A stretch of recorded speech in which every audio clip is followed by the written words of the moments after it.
Bismillahirrahmanirrahim. Assalamualaikum warahmatullahi wabarakatuh. Perkenalkan, nama saya Muhammad Syahrul Rifka dari kelas 12 MI Al-Jazari. Pada kesempatan kali ini saya akan melakukan sebuah presentasi mengenai siklus Krebs. Nah, yang dimana kita ketahui bersama bahwa siklus Krebs ini merupakan lanjutan dari materi sebelumnya ataupun presentasi sebelumnya, yaitu tahapan glikolisis. Nah, perlu kita ketahui bahwa siklus Krebs adalah siklus asam sitrat yang sederetan jenjang reaksi metabolisme pernapasan seluler yang terpacu enzim yang terjadi setelah proses glikolisis dan bersama-sama merupakan pusat dari sekitar 500 reaksi metabolisme yang terjadi dalam sel. Nah, terdapat dua tahapan Krebs yang penting untuk diketahui. Pertama, yaitu tahapan persiapan di mana asam pirufat akan diubah menjadi asam asetil-CoA yang dinamakan proses dekarboksilasi oksidatif. Nah, kemudian yang kedua yaitu tahap dalam siklus yang dimana akan berlangsung dalam matriks mitokondria. Nah, kita beralih ke tahapan yang pertama, yaitu dekarboksilasi oksidatif. Dekarboksilasi oksidatif yaitu senyawa hasil dari proses glikolisis yang sebelumnya, yaitu berupa asam pirufat, akan masuk ke tahap dekarboksilasi oksidatif yang terletak di dalam mitokondria sel tubuh untuk kemudian menuju reaksi persiapan sebelum memasuki siklus Krebs. Nah, asam pirufat dari proses glikolisis akan diubah menjadi asetil-CoA melalui proses oksidasi. Nah, bagaimana prosesnya? Yaitu yang pertama, karboksilat terlepas dari asam pirufat menjadi CO2. Kemudian dua atom karbon berubah menjadi CH2COO-. Nah, kemudian kelebihan pada elektron molekul NAD+ berubah menjadi NADH. Kemudian dua atom asetat tersebut akan berubah menjadi asetat. Kemudian selanjutnya CoA akan atau koenzim A terikat dengan asetat menjadi asetik koenzim A atau asetil CoA, sehingga jadi hasil dari proses pertama berupa molekul asetil CoA dan NADH dan juga CO2. Nah, perlu kita ketahui bahwa asetil CoA adalah substrat utama untuk dalam proses pembentukan siklus Krebs. Jadi sebagai kesimpulan, kita harus membuat bahannya dulu melalui proses yang dinamakan dekarboksilasi positif, oksidatif, dan kemudian jika hasilnya sudah jadi, asam piruvatnya sudah diubah, maka itu akan berlanjut ke siklus Krebs tersebut. Bagaimana siklus Krebsnya? Simak video berikut.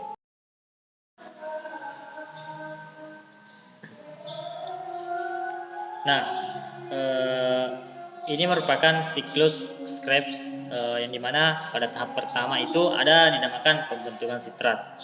Ya, tahapan pertama itu meliputi reaksi yang dimulai dengan pembuangan proton dari golongan Ca3 yang berada di asetil CoA atau substrat utamanya.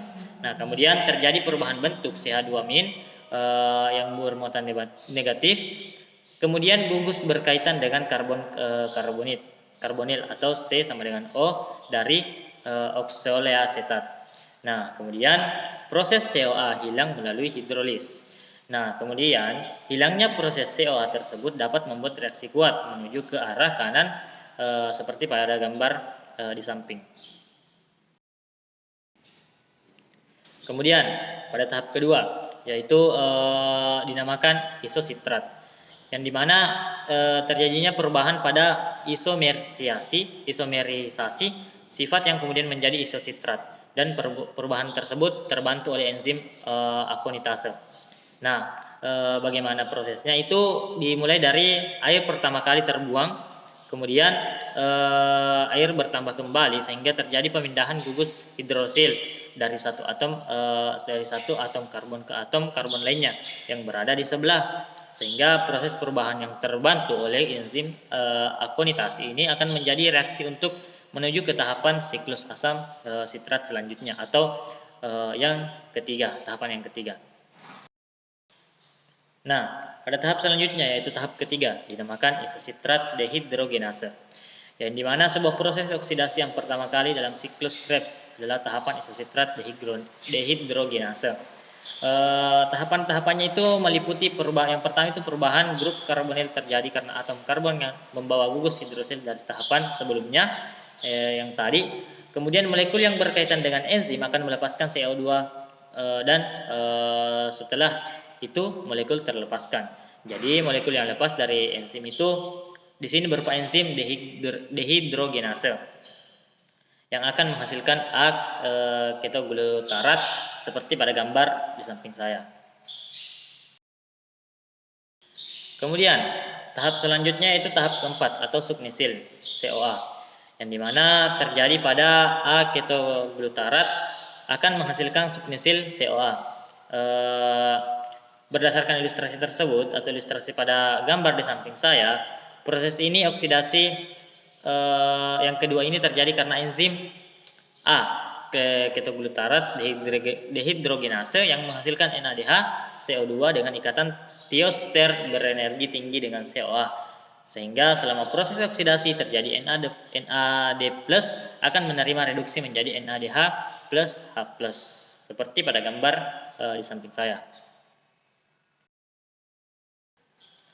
Kemudian pada tahap berikutnya yaitu tahap yang kelima atau GTP dan subginet. Itu merupakan nama dari tahap kelima.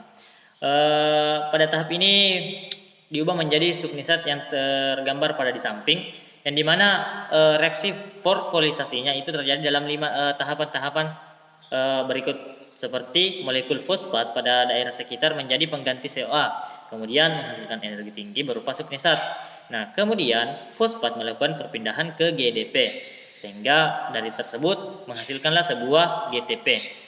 Nah, perlu kita ketahui bahwa sedangkan pada tumbuhan itu akan menerima fosfat ADP yang akan menghasilkan ATP. Mungkin ADP dan ATP telah dijelaskan sebelumnya.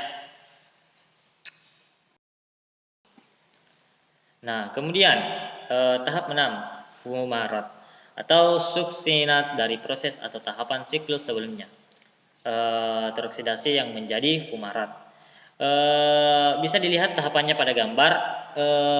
Itu merupakan tahapan VAD atau valvin adenin di nukleotid menghilangkan 2 atom hidrogen dari suksinat. Kemudian dari proses tersebut menghasilkan FADH2. Nah, enzim suksinat merupakan satu kompleks enzim dari bagian sistem rantai transport elektron atau reduksi. Kemudian tahap ketujuh dinamakan proses hidrasi. Silahkan perhatikan gambar yang dimana proses yang tergambar itu terjadi pertambahan atom hidrogen dalam ikatan ganda karbon C sama dengan C pada fumarat. Nah, dari situ menghasilkan hasil yang disebut malat, sehingga dari fumarat menjadi malat.